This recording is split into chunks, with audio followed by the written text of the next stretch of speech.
یہ کلمات پڑھنے والے کو نماز فجر سے لے کر اشراق تک مسلسل عبادت کرنے والے شخص سے بھی زیادہ ثواب حاصل ہوتا ہے۔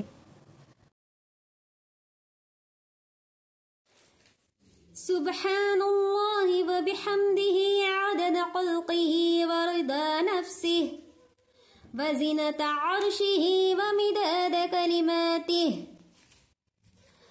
سبحان اللہ و بحمدہ عدد خلقہ و رضا نفسہ و زینت عرشہ و مداد کلماتہ۔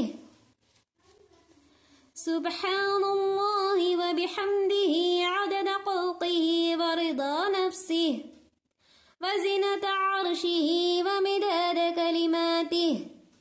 ترجمہ: اللہ پاک ہے اور اپنی تعریف کے ساتھ ہے، اپنی مخلوق کی گنتی کے برابر ہے اور اپنے نفس کی رضا کے برابر اور اپنے عرش کے وزن کے برابر اور اپنے کلمات کی سیاہی کے برابر۔